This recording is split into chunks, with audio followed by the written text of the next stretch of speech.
자, 삼국지 강의가 2부를 맞이했습니다. 1부를 듣고 오신 분들께서 이런 생각이 드실 수도 있습니다. 왜 유비가 주인공인가? 그 이유를 지금 설명해 드리겠습니다. 어떤 스토리든 몰입을 위해서는 선역과 악역, 이런 명확한 구분이 필요합니다. 유비는 지금 무너지고 있는 한나라를 일으키기 위해 다시 일어난 사람입니다. 즉, 선역 포지션에 있습니다.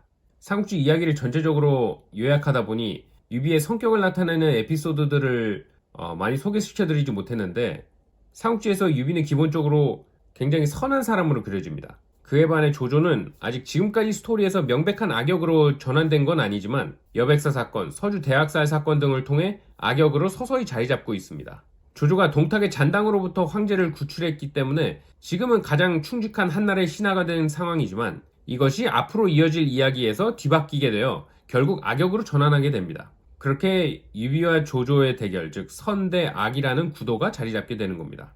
자, 저번 1편은 유비가 여포에게 패해서 조조에게 몸을 의탁하러 가는 시점에서 끝났습니다. 이 시점에서 2편을 다시 이어가게 되는데, 바로 이 시점에서 조조의 인간성이 드러나는 사건이 또 하나 일어납니다. 동탁의 잔당 중에 장수라는 인물이 있었습니다. 근데 그가 방랑을 하다가 조조의 세력권에 인접한 곳에 자리 잡게 됩니다. 이런 상황에 위협을 느낀 조조는 빠르게 장수를 토벌하러 출진합니다. 이 소식을 들은 장수는 조조군의 전력을 봤을 때 이기기 힘들다고 판단을 했습니다. 그래서 빠르게 항복합니다. 조조 역시 병사 손실 없이 승리하게 되어 기꺼이 항복을 수락합니다. 그런데 여기서 문제가 발생합니다. 조조는 호색한, 즉 여성을 굉장히 좋아했습니다. 그리고 승리에 취해 장수의 죽은 삼촌의 부인을 건드립니다. 즉 장수의 숙모가 되죠. 조조는 몇 날 며칠이고 장수의 숙모를 이제 자신의 장막으로 데려가서 즐거운 시간을 보냅니다. 이런 모습을 본 장수는 분노하죠. 그리고 조조를 배신하기로 마음먹습니다. 이제 조조가 완전히 마음을 놓는 순간까지 기다리고 있다가 기회를 포착하고 바로 공격을 합니다. 그리고 조조는 완전히 무방비 상태에서 공격을 당하죠. 이런 상황이다 보니 조조는 간신히 목숨만 건져서 도망칩니다. 그런 그를 지키다가 전이라는 조조가 굉장히 아끼는 장수가 있었는데 그가 전사를 합니다. 그리고 조카도 죽습니다. 그런데 거기서 끝나지 않고 가장 치명적으로 장남 아들까지 죽습니다. 삼국지 연의에서는 조조의 장남이 자신의 말을 조조에게 줍니다. 즉 조조가 아들 대신 산 거죠. 결국 조조는 살지만 장남은 이제 죽게 됩니다. 이 조조의 실책은 후계자 분쟁이라는 엄청난 부메랑으로 돌아오게 됩니다. 하지만 어쨌든 조조는 살아 돌아왔습니다. 그의 세력도 건재했습니다. 그래서 조조는 다음 타겟으로 자신에게 몸을 의탁하러 온 유비와 함께 여포를 토벌하러 갑니다. 이 과정에서 상당히 많은 일들이 일어나는데 이야기가 너무 길어지기 때문에 조금 넘어가겠습니다. 결국 여포와 조조 간에 이제 서로 공방전이 일어나는데 여포가 밀리고 밀려서 마지막 성 안에 틀어박히는 상황에 도달합니다. 이제 여포가 망해가는 과정에서 나오는 장면 중 하나가 여포가 자꾸 진궁의 이야기를 듣지 않는 장면이 많이 나옵니다. 이번에도 진궁이 조조군이 굉장히 멀리서 온 상황이기 때문에 지쳐있을 때 공격해야 한다고 말하지만 여포는 듣지 않습니다. 결국 그렇게 해서 또 기회가 날아가죠. 하지만 그럼에도 불구하고 여포가 최강무장이다 보니까 목숨을 걸고 성을 지키니 함락이 쉽지 않았습니다. 겨울이 다가오고 있었기 때문에 조조도 마냥 손 놓고 기다리고 있을 수가 없었습니다. 그래서 조조의 부하들이 계책을 내는데 이 중 하나가 수공이었습니다. 즉 물로 공격을 하는 거죠. 그래서 이 수공이 성공을 해가지고 여포의 성이 완전히 물에 잠겨버립니다. 굉장히 괴로운 상황에 놓이게 된 거죠.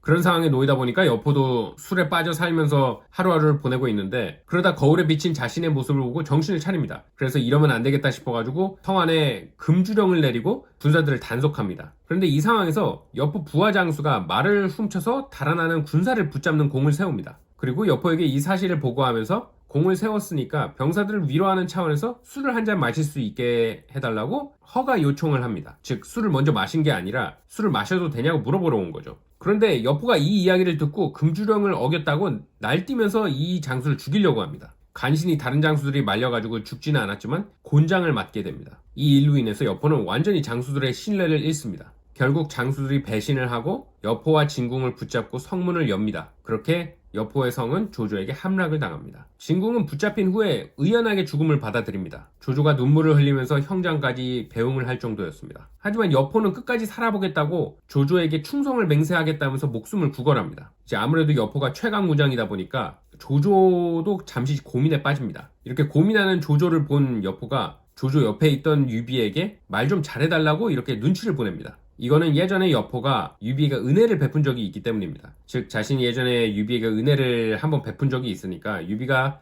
이야기를 잘해줄 거라고 일종의 계산을 한 겁니다. 그런 여포의 시그널을 받은 유비가 고개를 끄덕입니다. 그런데 유비는 조조에게 여포가 양아버지와 동탁을 배신한 것을 벌써 잊었냐고 말을 합니다. 그 이야기를 들은 조조는 여포를 바로 처형시킵니다. 여포는 마지막 순간까지 유비를 욕하다가 비참한 최후를 맞이합니다. 이렇게 여포가 정리되고 조조는 유비를 데리고 자신의 본거지로 돌아갑니다. 거기서 유비는 황제를 아련하게 되는데 황제가 유비의 출신을 물어봅니다. 유비가 자신도 황실의 핏줄이라고 이야기를 하니 황제가 족보를 가져오게 합니다. 그래서 거기서 확인을 합니다. 그리고 유비가 자신의 숙부뻘이라는 것을 알게 되어서 유비를 유황숙이라고 부르게 됩니다. 전부터 유비를 견제하던 조조는 유비가 황제의 눈에 든 것을 보고 더욱 견제하게 됩니다. 그리고 조조는 이때부터 본격적으로 자신의 야심을 보이기 시작합니다. 유비가 황제를 만난 지 얼마 지나지 않아 조조는 황제도 참가하는 대규모 사냥을 주최합니다. 그렇게 황제를 비롯하여 대소신녀가 모두 참가하는 이제 대규모 사냥이 시작되는데 황제가 사냥 중에 사슴을 발견하고 활을 쏩니다. 그런데 몇 발을 쏘는데 자꾸 빗나가니까 활을 조조에게 주고 쏴보라고 합니다. 그리고 활을 받은 조조는 한 방에 사슴을 맞춥니다.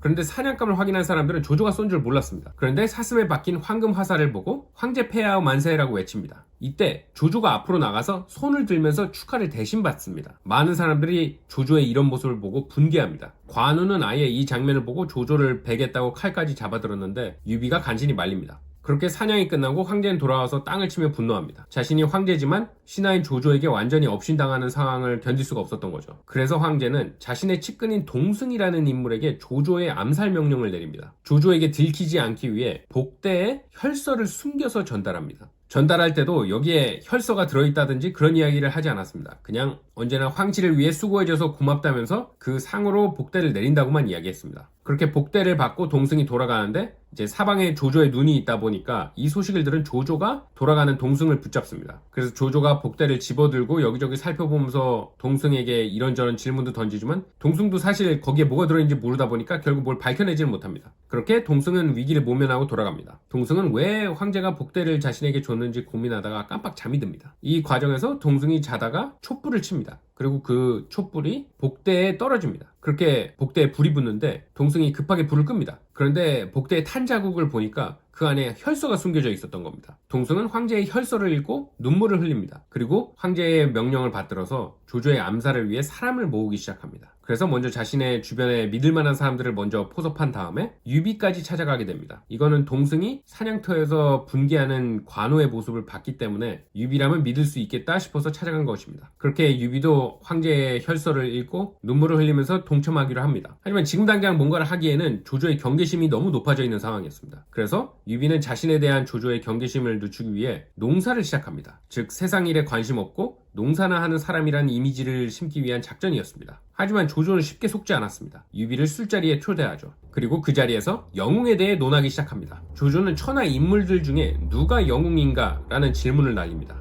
유비는 천하의 이름 좀 날리고 있는 사람들의 이름을 모두 하나하나 다 읊어봅니다. 그런데 조조의 대답은 하나같이 그들이 영웅이 아니라는 것이었습니다. 자꾸 그런 식으로 조조가 대답을 하니 유비도 결국에는 누가 영웅인지 모르겠다고 말합니다. 그 순간 조조가 이런 말을 합니다. 지금 천하의 영웅은 당신과 나 둘이 있을 뿐이요. 그 이야기를 들은 유비는 조조가 자신을 영원히 놔주지 않거나 아예 죽여버리겠구나 라는 생각에 너무 놀라서 수저를 떨어뜨립니다. 그런데 바로 그 순간 하늘에서 천둥이 칩니다. 유비는 임기응변으로 천둥에 놀라 수저를 떨어뜨렸다고 말합니다. 조조는 산의 대장부가 천둥 따위에 놀라냐면서 웃습니다. 그리고 유비에 대한 경계심을 조금 늦추게 됩니다. 그렇게 술자리가 끝나고 유비는 무사히 자신의 집으로 돌아오게 됩니다. 그리고 어떻게든 조조의 손아귀를 빨리 벗어나야겠다는 생각을 하게 됩니다. 그리고 얼마 지나지 않아 기회가 생깁니다. 바로 원술이 세력이 망하고 원소에게 붙으려고 한다는 소식이 들려온 것입니다. 이 시기 원소는 공손찬 세력까지 멸망시키고 가장 큰 세력으로 부상했을 시점이었습니다. 원소를 견제해야 했던 조조는 원수를 토벌하기로 결정합니다. 그런데 바로 이때 유비가 자기가 가겠다고 합니다. 저번 사건으로 잠시 경계심이 사라진 조조는 유비를 보내줍니다. 유비는 기회를 놓치지 않고 빠르게 군사를 정비해서 떠납니다. 그리고 원수를 토벌한 다음에 조조에게 돌아가지 않고 서주로 가서 조조의 부하를 죽이고 서주를 접수합니다. 그렇게 유비는 다시 자유의 몸이 됩니다. 그런데 그 상황에서 조조 암살을 준비하고 있던 동승이 조조에게 들켜버립니다. 결국 동승을 비롯해서 암살에 가담한 인물들은 전부 처형을 당합니다. 그렇게 조조 암살 계획은 실패로 돌아가고 황제는 측근까지 모두 잃어 완전히 고립됩니다. 그런데 이때 원소가 군사를 일으키고 조조를 공격한다는 소식이 들려옵니다. 그렇게 삼국지에서 매우 중요한 전쟁 중 하나인 관도대전이 시작되게 됩니다. 자, 관도대전의 이야기가 굉장히 길어질 것이기 때문에